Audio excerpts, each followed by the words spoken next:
Everyone, it's Darren from Vitae Sports here. We're very lucky to be joined by one of our star players, Anuj Dal from Derbyshire. Hi Anuj, hope you're well. Hi Longy, thanks for having me. Yeah, I know, absolute pleasure, mate. We're honoured for you to be our first guest on the YouTube channel. It's going to be, it's really good actually. As soon as I heard about you doing it, I was obviously quite excited, and again, it's great to be the first one. Yeah, excellent, mate, excellent. Listen, we're just for people watching, just want to give people a bit of an idea, obviously about the coronavirus, how things have been affecting you personally. Just got a general chat, say how these times are affecting players. So first of all, Nudge, the coronavirus has obviously had a massive impact across the world. Sport's been hit badly. What's your take on this? It's difficult. I mean, everyone who's been hit. We're not just in one boat where cricket as one sport has been hit by it. Everyone's been hit in the world. People not playing sport, people in the business world, people in other sports. So it's very difficult circumstances. Like they've said countless times, it's very unprecedented times, and it's one of those positions where we're all kind of in it together. So as long as we, and me personally, I've got. What's your sort of hopes? Obviously, May the 28th is the absolute first time that you could get the cricket season started.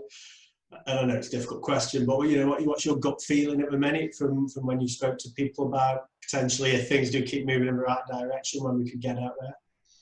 I mean, the earliest they've obviously said is May the 28th, but I mean, depending on how things go, I'm the PCA Rep for the Derbyshire guys, so I'm slightly clued into a few conversations that the ECB are having with the PCA.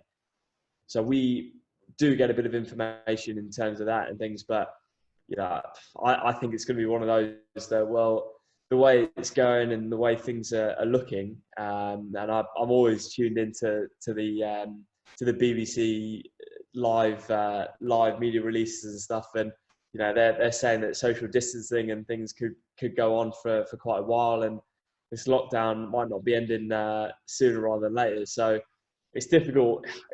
It's difficult as much as we want to get out there as soon as we can and get playing. We've obviously got the rest of the world to think about, and the UK population as a whole. So yeah. I don't personally think we're going to be rushed into playing.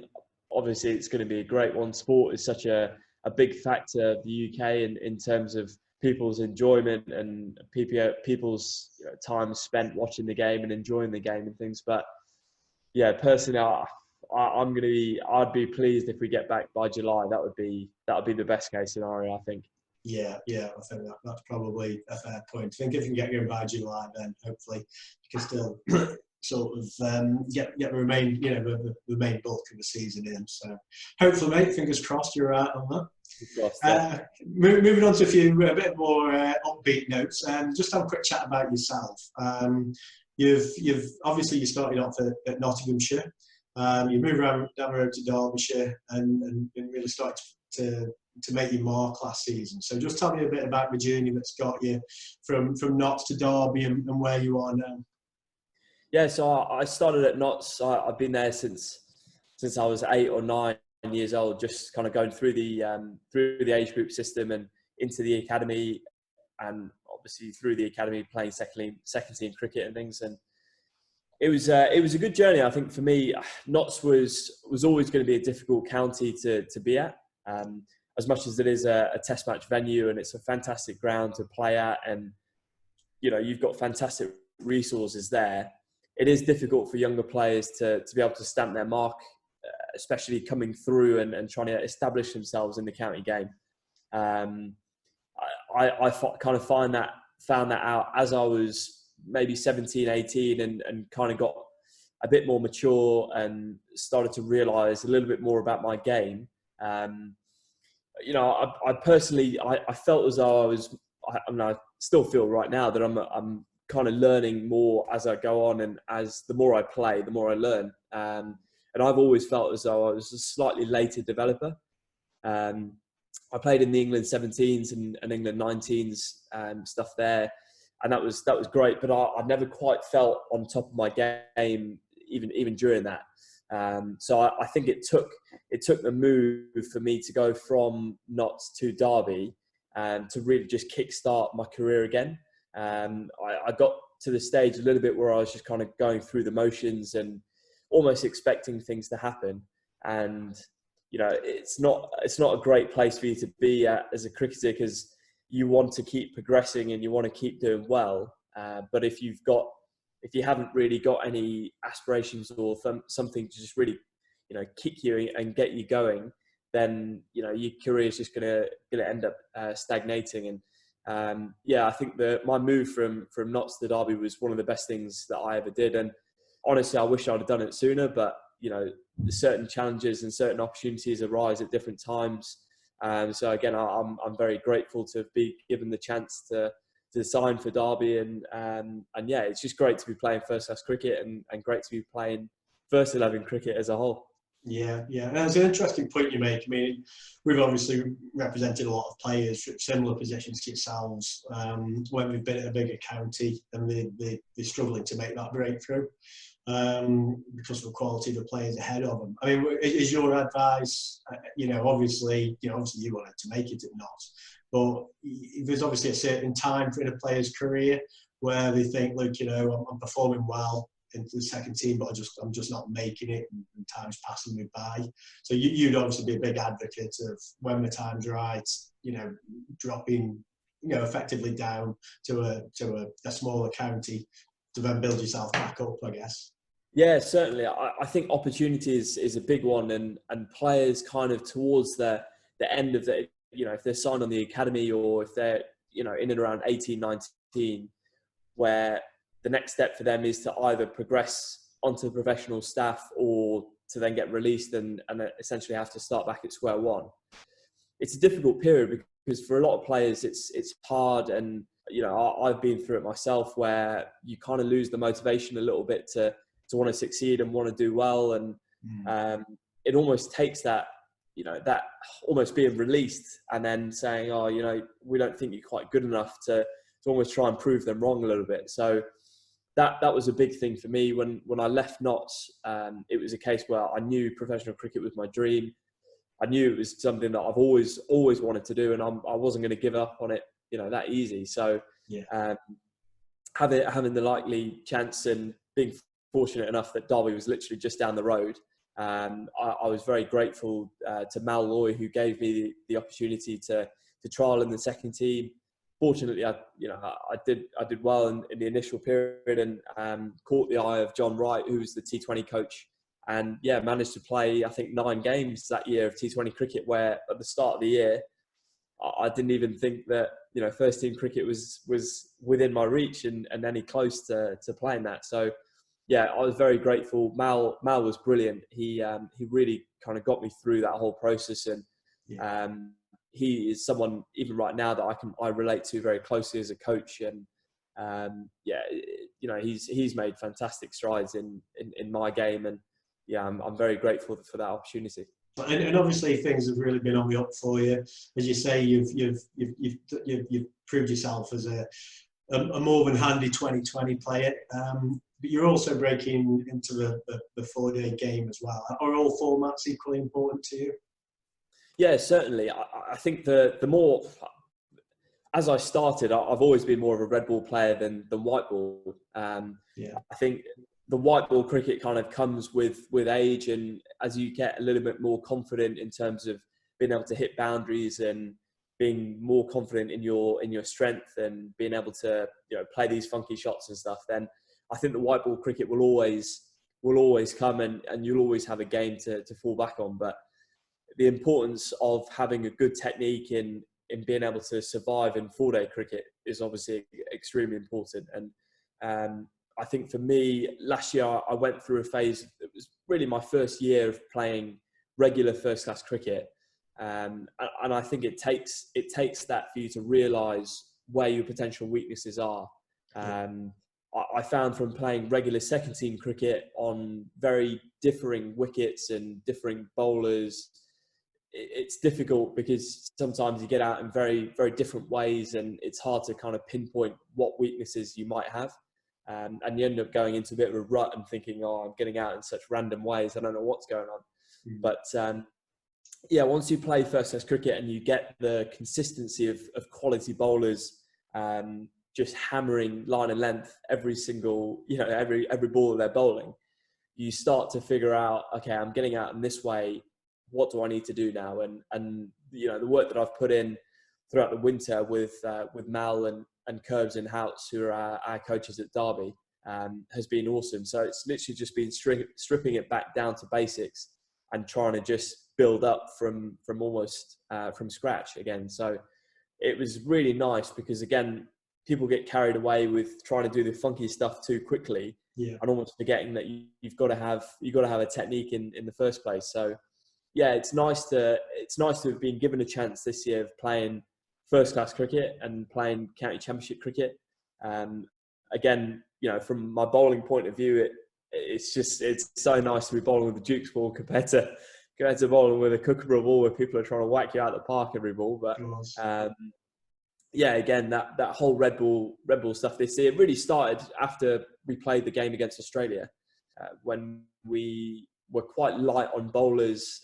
Tony Palladino went down in the first innings, so I got a good chance to have a bowl after he went down, and I ended up taking the new ball in the second inning. So again, it was just a good chance for me to showcase what I could do, and as well, because the skipper was playing in that, it was a good chance for him to see that when there was a job that needed doing, I was able to perform with the skills. So it really just kind of took off from there, and it was great to be able to contribute in all formats. And then just moving on to Derbyshire themselves, as you said, you've got Dave Houghton, extremely well-respected coach.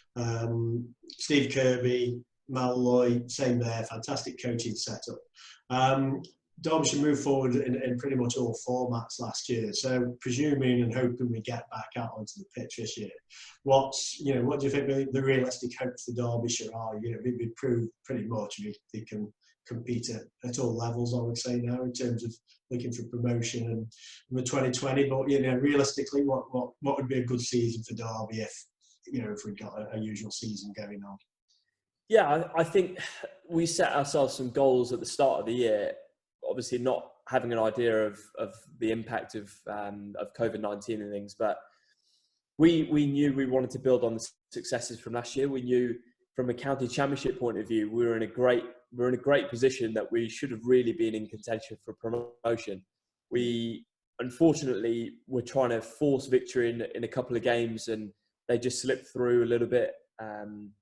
But we got to a stage where we were competing in almost every game of county championship cricket, which from previous history of Derbyshire, that wasn't very prominent there. So from that point of view, it was great to be able to compete in county championship cricket. Some 50 over stuff again. We had a bit of a slow start, but we then picked it up towards the end and just missed out on obviously qualifying for that.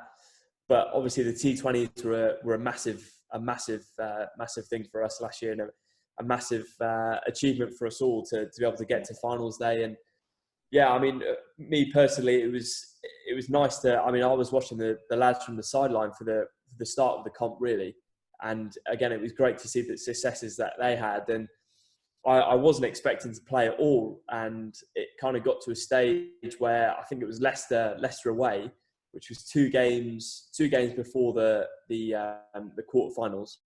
Yeah, where I literally turned up to the dressing room. I was debating to even bring my kit bag in, as I thought I wouldn't be playing. But Billy saw me straight away as I was walking up the stairs, and he said, "No, just prepare as if you're going to play." So that was a bit of a shock to the system, but. Quickly got my kit bag out of the car and came back, and yeah, I played that game right until finals day. So it was a brilliant effort, and it was such a shame that we couldn't quite progress into the final. But again, from Derbyshire's history point of view, being the first side to ever get to finals day, and the first team, you know, in Derbyshire's history to get there was an incredible feat, and we as a team were so pleased from that. But again, it's just a building block for us. We know that we're capable of doing that. I mean, we played really with one overseas throughout that whole competition. So again, it just shows how close we are as a group of players, and it shows that we really are capable of anything when we put our minds to it. So I think high levels of success for all formats will be, I think, the aim. You know, depending on what formats we're going to be playing this year, if we do get out on the park, is obviously different. But I think going into next year, I think that will be a real focus. We've got a great bunch of players. We've got so many players that do everything. We've got, I think, out of 11 players that playing first class cricket, we've got about 8 or 9 all-rounders. So it's a great position for us because we know we can all contribute in all facets. Yeah, excellent. I mean, just going off the pitch a little bit, you were touching on about you've taken on a PCA Rep role, and you're obviously quite young to be doing something like that. So, why do you want to do that? And what have you get? What have you found of interest from it so far? Well, I think initially it kind of sparked my interest when I was out of contract. So when I left Notts to then go to Derby, the importance of having the support from the PCA was obviously quite crucial. At that time, I didn't have an agent. I didn't have anyone looking after me, so I was kind of doing things on my own kind of regard. But I think the support that I got from them was just incredible. And fortunately, I was in a position where after I'd signed that contract, I was able to be looked after by you. But again, the situations that I was in and the support I got from the PCA was incredible. And Darren Smith, who's a PCA rep at Derby, he was obviously coming towards the end of his playing career, and the opportunity kind of arose where our personal development welfare officer said, "Nudge, are you interested in taking on this role?" And I've always been one to try and improve where I think certain skills are lacking, and it's been nice because of how welcoming Derbyshire were to me when I first joined, and how supportive the senior group were. Really, how all the players were so supportive of me when I was coming in.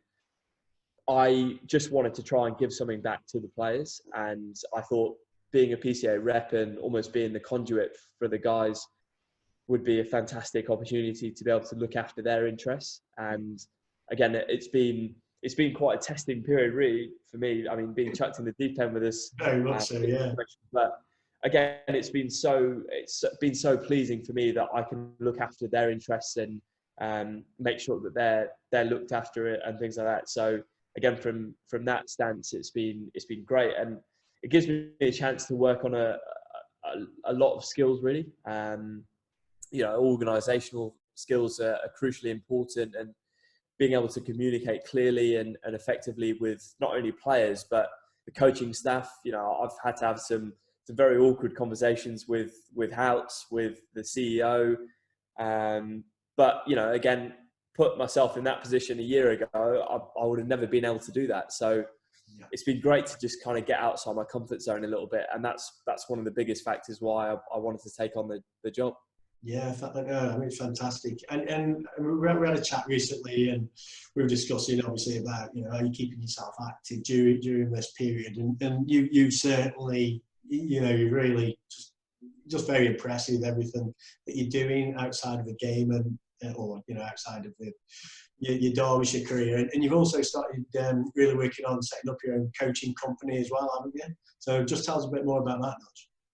Yeah, so in January, I think it was January 2018, I just finished my spell in Oz, and I came back, and I knew, again, I was out of contract, so I didn't really have an income stream. I had some savings built up from when I was younger, but it was just a case of I've always been intrigued by coaching. I've always enjoyed coaching younger players, especially, and seeing people improve and seeing the benefit that I can have on certain players.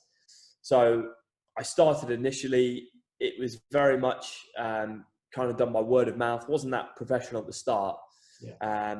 but it was a case that I started a business, so I had something to commit my time to, and essentially something to just keep me in check, because I knew that, you know, I'm always quite keen on doing something for the right reasons and making sure that whatever you do, you commit 100% to it. So having an actual business there was great for me, and you know, since then it's kind of gone through the roof. We've now got 5 or 6 clubs that we run coaching sessions for throughout the winter. It's been great. We do private one-to-one coaching, group coaching, masterclass clinics, holiday camps.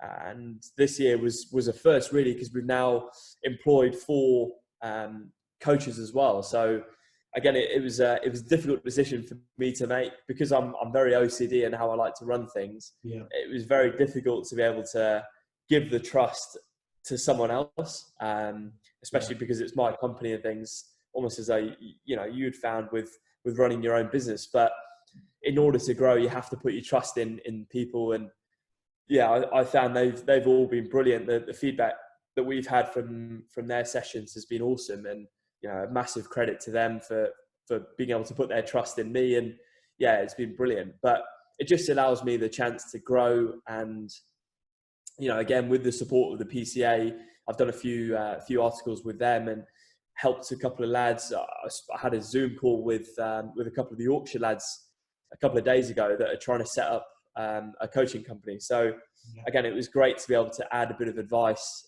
to them that are looking to try and set something up. But again, it's something that it just takes pressure off what you're doing in the game, and whenever you're on the pitch and things, knowing that you've got something outside of cricket that keeps you occupied, but is also another income stream for you, and is a potential avenue that you can go down once you finish playing cricket. Just allows you to enjoy the time that you're actually playing, and really just take it for what it's worth, because we kind of do. We take it for granted a little bit, being a professional cricketer, and once it, you know, until it's over, you don't quite realise, you know, how great a job it is, and it really is a dream job. So, you know, being able to maximise that and enjoy it as best as you can is the only thing I could say. And is there anything else you've been up to, or any other little projects you've got going at the moment? Or is your hands pretty full of keeping fit as well? So yeah, absolutely. Obviously, you know, keeping fit is a priority. So when we get to hopefully playing at some point where we're ready to go, but I'm also doing my diploma in regulated financial planning. So that's keeping me occupied as much, just giving me a routine to do. So I know I've got a certain amount of study and things to get done during the day. And I had planned originally to get 2 of my exams done in October, but obviously the silver lining of this situation is that it means I can get them done a little bit sooner rather than later. So yeah, from that point of view, it's great. I can get into my head into my books and get revision done, which is quite nice, because again, that's the avenue that I'll be pursuing once I've gone and finished playing cricket. Yeah. So yeah, it's great to just kind of get stride into that now, so that, you know, it just eases that transition once I've finished playing. Yeah, I mean, it's fantastic, mate. I mean, full credit to you. Yeah, you're a perfect example. You really know what a player, you know, how should be handling themselves during this time. So I just think it's fantastic. Listen, mate, just moving on. We'll get towards the end, but I don't want to take up too much of your time. We get on to the serious stuff now. A little bit about the Derbyshire changing room. So I'm going to give you a few quick-fire questions, if you're ready for these. Yeah, and you'll have to, if you don't want to answer, we'll delete that. So, changing room, Derbyshire, coaches and players, or anyone around there. Who would you say is the team joker? Definitely Matt Critchley. He's up there. Some of the stuff he says, you've got to be careful with him, because if you fill his ego too much, then he gets a little bit too high in the clouds. But yeah, he comes out with some absolute crackers. Right, okay. So, and on the other end of the scale, who's the angriest? Who would you keep out of the way of when things are perhaps not going so well? That's a good question. There's not many players that have got a real anger to them. It's a difficult one, actually. That's a good question. Who's the angriest? You know what? We're actually quite blessed. In the first team changing room, because everyone's very polite, everyone's very friendly. People don't show their anger too much. I know last year when Lacey was on loan with us from Middlesex, once he got out, you'd stay clear of his space, because he'd be literally ripping up anything he can find in there. But I think, yeah, Derbyshire as a whole, we're quite good. There's not too many that have got severe anger issues. No, fair enough. I know one of the players I used to, still look after, who's now moved on to your coaching staff. I'd certainly have been one of the angriest I knew going past. Oh God, yeah, because, yeah. Kurt, oh yeah, he's gone down a bit, hasn't he? Yeah, God, I've seen some issues with him that he's had. Oh God, I remember our trip to Desert Springs last year. Absolutely hilarious. He was trying to plan a session, and we were doing a bit of an outdoor game scenario session, and Smitty was behind the stumps keeping, and it was hilarious because Curbs was calling the amount of runs he thought you'd got for shots and things like that, and Smitty obviously was in his ear trying to get him to change his decision every moment, and God, he kept getting bright. I don't know whether it was a sunburn or not, but he kept getting brighter and brighter every time Smitty was saying something. So yeah, Curbs is an interesting one. Make sure you stay on his good side. Yes, definitely, mate. Yeah. I think he's calmed down a little bit. Yeah. Okay, worst dress sense. Probably Steve Kirby. He's without doubt the most atrocious dresser I've ever seen. I remember vividly. There are two examples I'll give actually. One, when we were in Desert Springs last year, we were playing. We went on a round of golf. There was myself, Critch, Curbs, and Alex Hughes. We went out. We were playing, and we were told by the course, you can wear anything, just try and keep it as formal as you can. So we were all wearing like chino shorts, polo shirt, and things. Curbs, already being sunburned because he's a ginger, so he very prone to sunburn. He had bright red legs from obviously not wearing enough sun cream, and he chose to wear these bright blue swimming shorts that absolutely made him stand out like a sore thumb. That looked horrendous, and in combination with his bright red legs, not the best look I'm going to put out there. Also, the second example, most recently, he came to training in these Nike trainers that were very, very much not real at all. He bought them for, I think, 20 quid, and he came in saying, ranting and raving that, I've got a great deal on these brand new Nike trainers. And we turned around, we could see normally they have the Nike swoosh on there. The Nike swoosh had an arrow at the end, like a little pointing symbol. We're thinking, Cuz, what on earth? What website have you bought these from? But, yeah, he is an absolute shocker when it comes to dress sense. Right, okay. I'll make sure he doesn't see this, but I don't want him knocking you out the team. Yeah. What worst musical tastes in the team? That's a good question. I reckon worst musical taste. It's controversial because I reckon if you'd ask the team consensus, I reckon they'd give a very different answer to what I'd give. I'm going to say you. well, certain people, they'd either say me or Harvey are saying, because Harv loves a bit of dubstep. He loves that kind of music. Me personally, I quite like that stuff because it gets you going a little bit. There are a few guys that are very much ones for like the old country style music or the older style music. Okay. Personally, I'm not a massive fan of that, but I do like a bit of Bruce Springsteen. I like a bit of everything. So it's not too bad. But if I hear too much of it, I have to leave the dressing room. It gets too much. But Critch is usually the one that gets access to the speaker. So he is pretty good. He covers all bases. He makes sure for the older guys in the team that he has a bit of music to kind of accommodate for them. But for the younger guys, there's plenty of music there. So again, yeah, I reckon if you let's say worst music taste, I reckon as a team vote, we'd probably have to go for Harv. Oh, no problem. Excellent. No, so listen, really appreciate your time, mate. And it's been great to get a good insight into how you've been, not coping, you've been very productive and proactive. So it sounds like you're flourishing. So hopefully, mate, I'll be able to catch up with you very shortly. Fingers crossed, and see you in action, and hopefully another 2020 finals day and on and beyond.